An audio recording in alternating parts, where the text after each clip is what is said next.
After a statewide tour to examine the impacts of blight in Pennsylvania communities, members of the House of Urban Affairs Committee taking action now.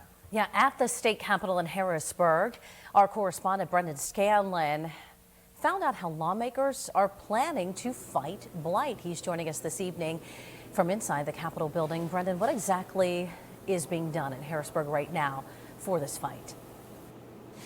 Well, good evening, Mike and Eva. So blight is essentially the deterioration of homes or structures over a period of time, often can lead to some negative impacts on the community. However, it's also something that lawmakers from both parties here in Harrisburg are pledging to fight against.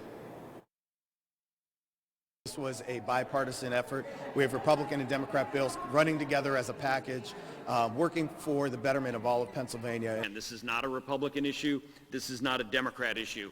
Blight doesn't care if a neighborhood votes R or D. This morning, lawmakers addressed their latest efforts to fight the spread of blight, a growing issue in communities across the Commonwealth. Blight can be everywhere in small towns and in large cities. The problems are the same no matter where you are in Pennsylvania. As a former city council member, Representative Bob Mirsky says he knows how important of an issue blight is for places like Erie. Roofs start to wear, windows need to be repaired, paint on the wood, and the wood begins to rot. And then you have more serious issues like foundational issues. Blight is a huge problem in the city.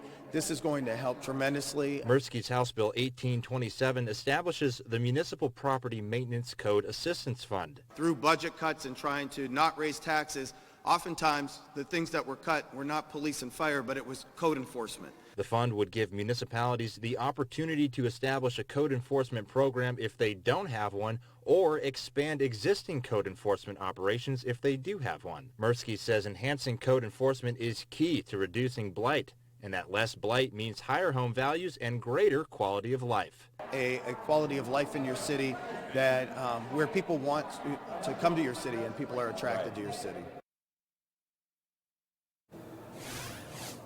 And the House Urban Affairs Committee completed a voting meeting this morning where they passed those bills out of committee. They now head to the House floor for consideration. In the state capitol, for Erie News Now, I'm Brendan Scanlon. Mike and Eva, back to you.